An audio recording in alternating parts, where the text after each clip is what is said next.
예, 벌써 9월의 마지막 수요일이 되었습니다. 이제 내일이 지나면 또 10월 달로 들어가는데 참 세월이 빠릅니다. 언제 이렇게 또 2021년이 저물어가는 시점이 된 것 같습니다.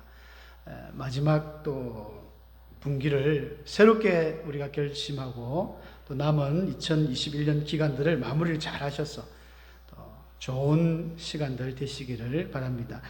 오늘은 우리 에스더의 말씀을 통해서 정말 하나님 앞에 우리가 더 열심히 신앙생활하고 또 믿음의 담대함으로 나아갔을 때 하나님이 어떻게 우리를 보상해 주셨는가, 그 말씀을 성경을 통해서 한번 살펴보려고 합니다. 우리가 에스더서는 많은 우리 성도님들께서 참 재미가 있기 때문에 사랑을 많이 받는 책인 줄로 압니다. 마치 한편의 드라마 같은, 영화 같은 그런 멋진 장면들이 이렇게 연출이 되고 있습니다. 그러나 이 에스더서는 한편으로는 이 성경이 되지 못할 뻔하게 되었습니다. 왜냐하면 에스더서에는 하나님의 이름 여호와라는 이름이 한 번도 나오질 않습니다. 그래서 이걸 성경에 넣어야 되나? 하지만 이 내용을 읽어보면 분명히 하나님께서 그 배후에서 역사하셔서 놀라운 기적을 일으킨 정말 하나님의 살아계심을 확실하게 보여주기 때문에 이것은 뭐 성경이 아니라고 우리가 부정할 수 없습니다. 에스더서의 내용들을 뭐 잘 아시겠지만은 전체를 다 살펴보면 시간이 많이 걸리고 오늘 읽은 이 본문을 중심으로 한번 생각을 해보려고 합니다. 하만이라는 사람이 에스더서에 등장합니다. 등장의 주인공은 아무래도 에스더와 모르드게지만 그 중요한 인물들이 하만이라든지 아수에르 왕이라든지 또 맨 처음 1장에 나오는 첫 번째 그 왕후였던 와스디 이런 사람들일 것입니다. 근데 본문에서 우리가 살펴본 대로 이 하만의 그 특징이라고 하면 상당히 분노를 잘하는 것 같아요. 분노를 잘할 뿐 아니라 절제가 안 되는 것 같습니다. 우리가 화를 내어도 이게 예수님께서 바울도 너희가 분을 내어도 죄를 짓지 말고 해가 지도록 분을 품지 마라, 마귀의 틈을 주지 마라 이렇게 했는데 사람이 다 화를 낼 수 있습니다. 아무리 착한 사람도 선한 사람도 어떤 화를 낼 수 있는 그런 분위기와 환경이 주어지면 화를 내죠. 지렁이도 밟으면 꿈틀한다고. 그러나 특별히 좀 다혈질인 사람들이 있죠. 화를 그렇게 내지 않아도 될 상황인데도 아주 급속하게 화를 내고 그렇게 하는 분들이 간혹 있습니다. 하만이 그런 사람인 것 같아요. 오늘 본문에 무슨 이유인지 모르겠지만 이 하만이 이 에스더 3장에 들었으면서 아수에르 왕이 이 하만을 굉장히 높였다 그랬습니다. 무슨 특별히 공로를 했는지 모르겠지만 아마 전반적으로 전체의 분위기를 살펴볼 때 하만은 굉장히 이 정치 줄타기를 잘하고 왕에게 아부도 잘하고 이렇게 약삭 빠른 이런 사람이었던 것 같습니다. 그래서 때가 되어서 왕이 그를 높여줬더니 이제 수많은 사람들이 하만 앞에서 절을 하고 모르긴 몰라도 얼마나 환호했겠습니까? 하만 하면서 성을 나가면 수많은 사람들이 절을 하고 경배를 하고 굽신굽신하면서 아부를 하는 것입니다. 왜냐하면 하만에게 좀 줄을 서가지고 자기도 한 자리 하고 싶고 그런 거겠죠. 우리 정치라는 게 그렇지 않습니까? 어디에 줄을 서느냐에 따라서 대통령이 될 수도 있고 아니면 야당이 될 수도 있고 이래 되는데 하만이 그렇게 굉장한 이제 지위에 올랐을 때 이제 그 모르드게라는 사람이 자기에게 절을 안 했다는 거예요. 처음에는 우리가 본문을 제가 아까 읽었습니다마는 3절에 나오죠. 대궐문에 있는 왕의 신하들이 하만에게 꼬질른 겁니다. 고발을 한 거예요. 생각을 해보십시오. 우리가 성경을 읽으니까 한두 명 있는 게 아니라 성을 나갔을 때 수많은 군중들이 있는데 그 중에 모르드게가 절을 안 했습니다. 하만이 그걸 어떻게 알았을까요? 사실은 몰랐을 겁니다. 하만도 그 도취돼 가지고 너무 기쁨으로 내가 마치 무슨 왕이라도 된 듯한, 왕은 아니지만 나라의 제2인자가 되었습니다. 그런 높은 지위에 올랐을 때 그런 걸 신경을 못 씁니다. 그런데 가만히 보니까 모르드게 주변에 있는 사람들이 보니까 절을 안 하네요. 여보게 자네 왜 절을 안 하는가? 며칠을 계속 안 했습니다. 사전에는 날마다 권했다 했기 때문에 날마다 권했는데 모르드게는 난 안 해. 난 안 할 거야. 뭐 이랬던 거예요. 그래서 도대체 왜 안 합니까? 왜 안 하나 자네? 무슨 일이냐 이러다가 큰일 난다. 나중에 이유를 들어봤더니 뭐 별다른 이유가 없어요. 자기가 유대인이라는 거예요. 유대인이라고 절을 안 했어요. 근데 이 옆에 있는 이 신하들이 어떤 신하들이겠습니까? 아마 모르긴 몰라도 하만에게 뭔가 줄을 서서 이렇게 알려가지고 한 자리라도 얻으려는 이런 참 그런 무리들인 것 같아요. 뭐 권력의 앞잡이들. 그래서 가서 이야기를 했습니다. 모르드게가 절을 안 합니다. 알고 봤더니 그들은 유대인입니다. 하니까 그 소식을 듣고 하만이 오늘 본문에 나오죠. 아까 5절에 나오는 것처럼 매우 노했다고 했습니다. 매우 노했다. 심히 노했다는 거예요. 이게 영어 성경의 모든 영어 성경에는 이게 분노로 가득 찼다고 나옵니다. full of wrath. 분이 머리 끝에서 발끝까지 다 찼다는 거예요. 굉장히 화가 났습니다. 그래서 모르드게를 죽여버리려고 50규빗 되는 장대, 이게 한 23m 정도 되니까 아파트 한 8층 높이 그 긴 나무를 어디서 구해왔는지 거기에다가 저 모르드게를 달아 죽여버릴 거야. 모르드게만 죽이는 게 아니라 모르드게 그 민족이 유대인이라고 유대인들도 전부 다 말살을 해버리겠다는 그런 무시무시한 계획과 분노를 일으켰습니다. 절제가 안 되는 거죠. 절제가 계속 막 열이 너무너무 오르는 것입니다. 이게 아수에로 왕도 이랬습니다. 1장에 보면 아수에로 왕이 잔치를 벌였습니다. 페르시아 그 큰 나라, 인도로부터 그 이디오피아까지 어마어마한 그 나라의 사람들이 잔치를 하는데 스케일이 6개월을 했어요. 180일 동안 잔치를 했습니다. 잔치를 다 하고 그 다음에 잔치가 끝나고 또 7일 동안, 일주일 동안은 이제 궁중에서 수고했던 그런 수많은 사람들끼리 또 잔치를 한 거예요. 그렇게 잔치를 다 하고 이제 왕이 술이 근하게 취해가지고 주흥이 일어났다 그랬거든요. 기분이 좋아가지고 자기 왕후를 부른 거예요. 와스디. 와스디라는 이름 자체가 아름답다라는 뜻입니다. 아름답다. 와스디의 뜻이 아름답다, 달콤하다, 사랑을 받는 사람 이런 뜻이거든요. 굉장히 이뻤던 것 같습니다. 그도 그럴 듯이 대페르시아의 엄청난 그 나라의 수많은 여자들을 뽑고 뽑아서 왕비를 세웠으니 얼마나 이쁘겠습니까? 그래서 왕이 자랑을 하고 싶었던 거예요. 와스디 보고 오라니까 무슨 이유에서인지 몰라도 와스디는 거절을 했습니다. 왕이 부르는데. 그때 왕이 그 1장 12절에 왕이 진노하여 마음속에 불 붙는 듯 하더라 이런 표현이 나와요. 원문에서는 불이 붙었다고 나옵니다. 그의 안에서 불 탔다 마음이. 굉장한 분노죠. 여러분 우리가 분노를 많이 하면 죄를 짓기 쉽습니다. 성경에도 네가 이제 분을 품어도 죄를 짓지 말라는 게 분을 품으면 죄를 많이 짓습니다. 잠언서에도 악인이 죄를 많이 범한다. 그래서 망하는 것을 의인이 지켜볼 것이다 그랬거든요. 결국 죄를 짓습니다. 아하수에도 큰 실수를 해가지고 결국 폐위시켜버리고 그렇게 해서 에스더가 뽑히는 스토리가 나옵니다만은 이 잠언서 16장 32절에는 그런 말씀이 있죠. 노하기를 더디하는 자는 용사보다 낫다. 자기 마음을 다스리는 자는 오히려 성을 빼앗는 것보다 낫다. 이런 멋진 말씀이 있습니다. 우리가 우리의 마음을 잘 다스려야 됩니다. 성도와 신자와 불신자들 간에 똑같이 화를 낼 수 있지만 불신자들이 화를 내고 분노를 쳐가지고 막 때려 부수고 막 싸움을 하고 이런 것들은 아주 성질 더럽네 하는데 예수 믿는 사람들이 화를 막 내고 똑같은 인간인데 화가 나지 않습니까? 화를 내고 그렇게 막 이렇게 하면은 에이구 예수 믿는 것들은 이래 나옵니다. 어떻게 하나님 믿는 사람이 저러지? 꼭 보면 하나님 쪽으로 이렇게 화살이 돌아가요. 그래서 우리는 더 조심해야 될 것 같습니다. 갈라디아서 5장에서도 성령의 이 9가지 열매를 이야기하면서 성령의 열매는 사랑과 희락과 화평과 오래 참음 온유 자비 양선 충성하면서 맨 마지막에 절제라고 나오거든요. 절제가 굉장히 중요한 은사입니다. 우리가 너무 기뻐도 절제해야 되고 너무 슬프고 너무 나쁜 일이 있어도 절제는 필요합니다.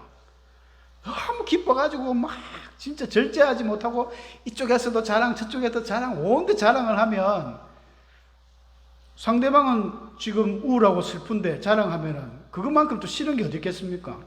요즘같이 코로나로 힘든 상황 속에서 너무 자랑도 너무 심하게 하면 어려움 당한 사람들한테는 참 힘든 일입니다. 모든 게 절제가 필요한 거예요. 지혜롭게 절제하면서 자랑하고 슬픔도 분도 이런 절제가 필요합니다. 이 하만 같은 경우는 그게 안 됐던 거죠. 그리고 하만의 어떤 우리가 입장을 생각해 볼 때에 명색이 그래도 그 대제국 페르시아의 2인자 아닙니까? 왕 바로 밑에거든요. 1인지하 만인지상이라는 말이 있지 않습니까? 1인지하. 자기 위에는 이제 왕밖에 없어요. 수많은 사람들이 자기 밑에 있는데 그런 놀라운 위치에서 그 겨우 모르드게 한 사람 절 안 했다고 그렇게 열받을 필요가 있는가? 한 사람 정도 그냥 안 한 건 좀 넉넉하게 그냥 긍휼로 받아줄 수 있는 문제 아니겠습니까? 그게 안 되는 거예요. 우리가 넓은 마음으로 이해하고 예수님의 마음으로 사랑하고 우리도 마찬가지입니다. 어디 가서 자비와 긍휼을 베풀 때는 좀 베풀어 주셔야 돼요. 너무 사람이 이게 땡땡해가지고 바늘을 찔러도 피 한 방울 안 나오고 이런 사람들이 되면 곤란합니다. 하나님의 성품, 예수님의 마음은 넉넉합니다. 사마리아 여인에게도 예수님은 생수를 줬고 사람들이 싫어하고 징그러워하는 그런 나환자들, 한센인들에게도 예수님은 다가가셨습니다. 이 넉넉한 마음들이 필요한데 이게 안 되는 거예요. 모든 게 100% 돼야 된다 이건 없습니다. 제가 어디 보니까 공자에게도 이 환태라는 그 제자가 사사건 그 공자한테 이렇게 반기를 들어요. 석가도 마찬가지입니다. 석가도 이 제바다 자기를 좀 봐달라는 거죠. 제바다라는 사람이 계속 이렇게 됐대. 하나님에게도 사탄이 있고 예수님에게도 가룟 유다가 있었습니다. 정치도 여당이 있으면 야당이 있죠. 다 여당, 전부 여당만 있으면 그 공산주의나 가능한 것이지. 교회도 마찬가지지 않습니까? 어떤 회의를 하면 항상 반대 의견이 나올 수 있습니다. 항상 전부가 내 편이다. 그렇게 생각하는 것은 참 어리석은 것이겠죠. 항상 반대 세력이 있을 수 있습니다. 그것을 인정을 하고, 아, 그렇구나. 내가 더 잘해야지 이래 되는데, 그거 하나 못 봐가지고 막 어떻게 하만처럼 죽여버리고, 저거 제거해버리고, 제거한다고 그게 없어지겠습니까? 더 많은 사람들이 생깁니다. 그래서 우리에게는 예수님의 이 참 넉넉한 마음이 필요합니다. 빌립보서 2장 5절 말씀처럼 너희 안에 예수의 마음, 이 마음을 품으라. 곧 그리스도의 마음이, 예수님의 마음은 겸손의 마음입니다. 그의 근본 본체는 하나님이시지만 우리를 위해 십자가에서 묵묵히 돌아가신 그 겸손을 배워야 되는 것이죠. 우리는 이런 절제의 은사를 가지고 예수님의 마음을 품고 살아가는 성도님 되시길 바랍니다. 이 모르드게는 그런데 왜 절을 안 했을까요? 모르드게가 왜 절을 안 했을까요? 그게 아주 상세하게 그 이유가 설명이 되어 있지 않습니다. 그러나 4절에 단 한마디, 나는 유대인이라는 것이에요. 나는 유대인이다. 이게 무엇을 의미할까? 많은 해석들이 난무합니다만 가장 평범한 해석은 이 유대인과 이 하만과의 관계입니다. 여러분, 하만은 그 3장 1절에서 읽었지만 아각 사람 함므다다의 아들을 했습니다. 아각 사람 함므다다. 이게 무슨 말이냐면 아각 사람이 아말렉 족속의 왕이 아각입니다. 사울 왕이 한번 선지자 사무엘의 명령을 받고 아말렉을 진멸하러 갔을 때 그 아각 왕을 죽이려 했는데 아각 왕을 데려왔잖아요. 그래서 사무엘이 아각을 죽여버렸는데 아말렉 족속의 왕입니다. 근데 이 아말렉 족속은 원래 족보를 따져가면 에서의 후손입니다. 근데 이스라엘 백성들이 애굽에서 출애굽에 나올 때 얼마나 이 이스라엘 백성들을 괴롭혔던지 그러니까 하나님께서 하셨던 말씀이 출애굽기 17장 14절에서 아말렉의 이름을 내가 천하에서 도말해버릴 것이다. 기억함이 없게 할 것이다. 이렇게 하나님이 말씀을 하셨습니다. 그래서 모세도 신명기에서 또 똑같은 이야기를 하셨고 그래서 사무엘에게 진멸하라고 보낸 것입니다. 그 남아있는 조그만 세력들이 애굽과 이 미디안 쪽에 왔다 갔다 하는 세력이 있었는데 다윗이 그 블레셋 쪽에 시글락이 있으면서 또 한번 청소를 합니다.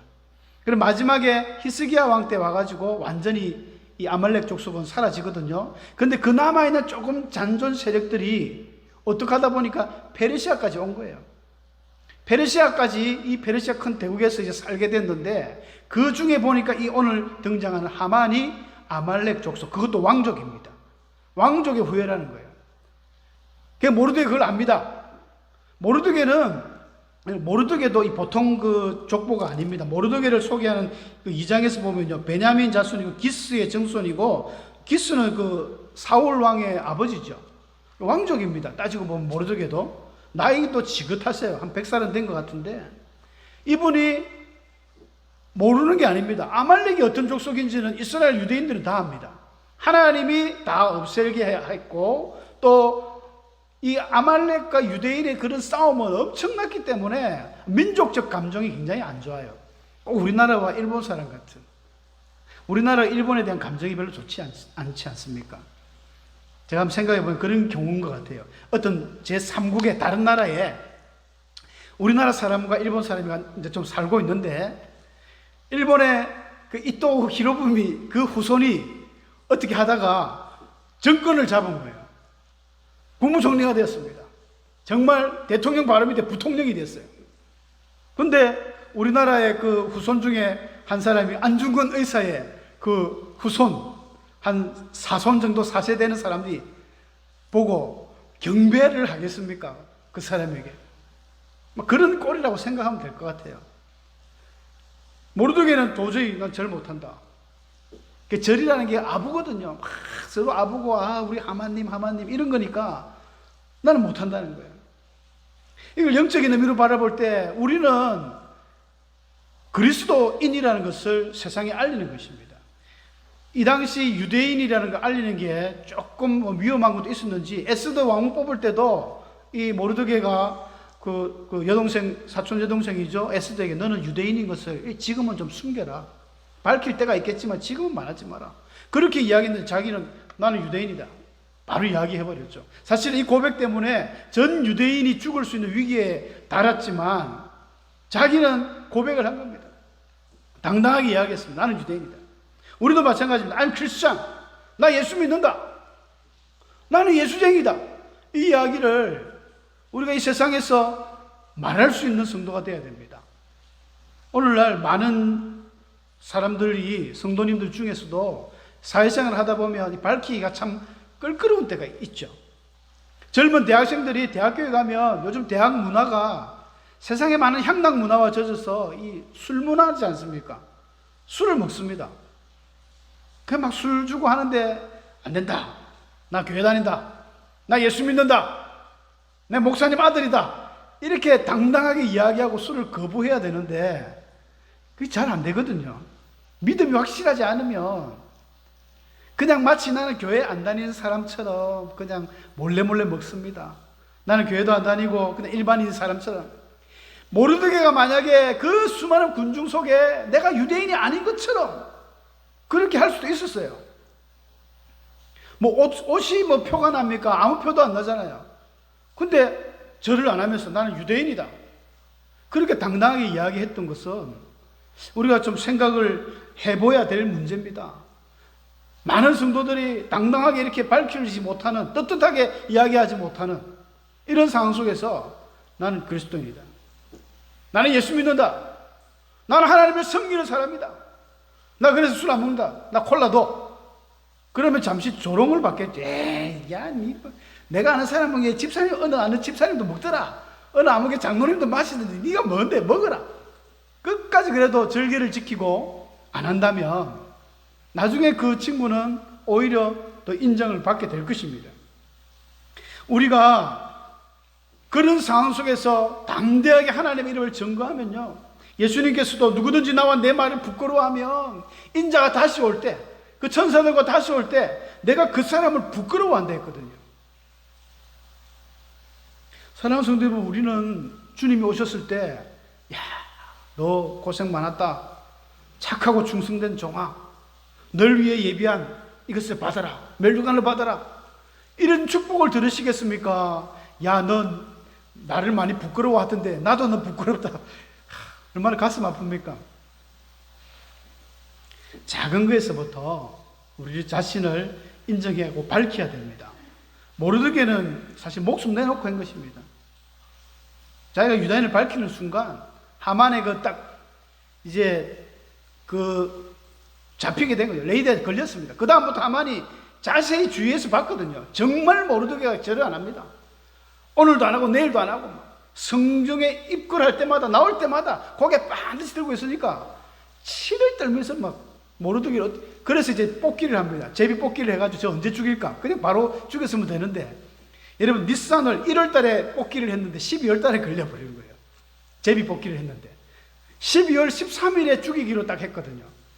너무 길잖아요. 1년이나 긴 동안에 하나님이 역사의 드라마를 찍은 것입니다. 여러분, 하나님은 기적을 일으키실 때마다 대충 일으키지 않습니다. 우리가 성경을 좀 꼼꼼하게 자세히 보면 하나님의 기적을 일으키는 순간순간마다, 이야, 이거는 진짜 영화의 한 장면입니다. TV 드라마의 반전의 반전, 이거는 비교할 수가 없습니다. 9회 말 투아웃의 역전 말로 홈런과 같은 정말 시원한 하나님의 어떤 기적들이 얼마나 성경에는 많이 나옵니까? 요셉과 보디발도, 요셉이 그 참 종으로 17세에 팔려가가지고 한 13년 동안 그렇게 고생하다가 겨우 좀 숨통이 트이나 했는데, 보디발 그 장군 아내의 유혹을 믿음으로 딱 물리치는 순간 잘 돼야 되는데 또 감옥에 가죠. 하지만 하나님께서 끝날 것 같은 그 요셉의 인생을 딱 30살에 총리 대신 제2인자가 되게 만들지 않습니까? 이런 일들은 어마어마하게 많습니다. 루카 보아스라든지, 참 아달랴가 그 자기 아들 아시아하고 북이스라엘에 그 놀러 갔다가 그 여호람과 아시아가 예후에서 완전히 다 죽을 때 얼마나 화가 났더니 자기 손자들 다 죽였습니다. 그때에 이 요아스라는 한 인물을 이 요아스의 고모가 몰래 빼왔잖아요. 그 요아스가 7년 동안 조용히 은밀하게 키우다가 드디어 자기 남편 여호야다하고 왕관을 씌우면서 아달랴를 죽입니다. 이런 것들 보면 하나님의 어떤 세밀한 간섭들, 끝난 줄 알았는데, 완전히 무너진 줄 알았는데 하나님이 세워주시고 새롭게 하시고 기적을 베푸시더라는 것입니다. 모르드게도 마찬가지입니다. 에스더도 마찬가지입니다. 모르드게가 이런 어려운 일을 당하니까 에스더를 찾아가서 편지를 보내죠. 야야, 우리가 유대인이 다 죽게 되었다. 하만에 의해서 우리가 다 멸절하게 되었다. 너 가만히 있지 말고 임금님한테 가서 이야기 좀 해라. 그러니까 안 됩니다. 왕이 부르기 전에 내가 가면 죽습니다. 2장의 말씀을 자세하게 보면 에스더가 왕후가 되긴 됐지만 초창기에는 에스더가 큰 힘을 못 썼어요. 왕이 에스더를 뽑고 나서도 예뻐서 뽑았지만 그 다음에도 계속 여자를 뽑은 그런 내용이 나오거든요. 그런데 모르드게가 하는 말씀을 보십시오. 4장 14절에 나오는 이야기입니다만은, 네가 만일 잠잠하여 말이 없으면 우리 유다인들은 다른 데로 말미암아 노임과 구원을 받겠지만 너와 내 아버지 집은 멸망할 것이다. 네가 왕후가 된 것이 바로 이때를 위함이 아니겠느냐. 네가 왕후가 된 것이 이런 위급한 상황에 하나님이 쓰시려고 했는 줄 누가 알겠느냐. 그 말을 듣고 에스더가 찔렸는지, 오빠 그러면은 지금부터 3일 동안 금식을 하세요. 수산에 있는 모든 유다인들 금식하시고 나도 우리 시녀와 함께 3일 동안 금식하고 내가 왕한테 가겠습니다. 죽으면 죽겠습니다. 죽으면 죽으리라. 그 말이 거기서 나오죠. 가겠다는 거예요. 이렇게 결심을 하고 딱 나가니까 하나님이 역사를 진행해 나가는데 놀라운 일이 벌어집니다. 6장에 가면 왕이 한날 밤에 잠이 안 오는 거예요. 왜 잠이 안 왔겠습니까? 3일 동안 수산에 있는 모든 유다인이 금식을 하고 있거든요. 이 위기를 극복하기 위해서 금식하고 기도하고 있으니까 하나님이 역사의 한 드라마를 만드는데 왕이 잠이 안 오게 만들었습니다. 왕이 잠이 안 오니까 우리 성도님 잠 안 오면 어떻게 하십니까? 레위기 말씀도 받다가 잠 오는 막 어떻게 노력을 하죠. 왕이 그동안에 쭉 궁중 일기, 역대 일기를 읽히도록 했습니다. 그 읽다 보니까 3장 앞에 보면 모르드게가 그 역적을 2명 잡은 일이 있거든요. 크게 보상 없이 지나간 일이 있는데 왕이 왜 그냥 지나갔지? 내가 그 사람에게 뭔가 모르드게에게 뭘 해준 게 있느냐? 아무것도 없다는 거예요. 그래서 그때부터 반전이 되기 시작하죠. 하만을 불러가지고 내가 이 나라에 좀 존귀하게 해주고 싶은 사람이 있는데 어떻게 해주면 좋겠느냐? 하만은 자기인 줄 알고 임금의 왕복을 입히고 임금이 타는 말을 띄우고 시내를 돌면서 임금이 존귀케 하는 자는 이렇게 할 것이다 고함치게 해야 됩니다. 옳다. 그럼 네가 지금 당장에 가가지고 모르드게에게 그렇게 해라 하면서 이게 완전 역전돼 버렸습니다. 그래서 하만은 결국 죽게 되죠. 죽게 되고 모르드게가 하만의 집을 차지하게 되고 유대인들이 다 삽니다. 유대인을 다 한날에 죽이려고 했던 그 12월 13일은 모르드게가 다시 이 왕의 인장반지를 찍으면서 오히려 아말렉 사람을 다 죽이는 날짜가 되어버렸어요. 희한한 일들이 이렇게 벌어졌습니다. 에스더가 이제 왕에게 나아갔을 때도 왕이 눈이 막 갑자기 뒤집혀 버렸습니다. 나아가면 원래 안 되는데 나아갔더니 성경에 보니까 왕후 에스더가 뜰에 쓴 것을 본즉 매우 사랑스러움으로 손에 잡았던 금규를 그에게 내밀었다. 그대의 소원이 무엇이냐? 나라의 절반이라도 그대에게 주겠다. 여러분 이런 일들이 그냥 되었다고 생각해서는 안 됩니다. 금식하며 하나님의 어떤 놀라운 일들이 하나님의 보상을 해주신 거예요. 에스더에게도 모르드게에도. 우리는 이 세상을 살아가면서 때로는 하나님을 믿는 것을 밝히기가 좀 껄끄럽고 부끄럽고 이럴 때도 있겠지만 사실은 목숨 내어놓고 하나님의 백성인 것을 떳떳하게 고백해야 됩니다. 죽더라도 죽으면 죽으리라 이 에스더의 고백처럼 그렇게 하면요 하나님 공짜 없습니다. 하나님은 반드시 보상해 주십니다. 그래서 우리의 고민은 매일매일 주께 기쁘시게 할 것이 무엇인가 우리 고민해야 되는 그런 우리 믿음의 삶이라고 생각합니다. 기도하겠습니다.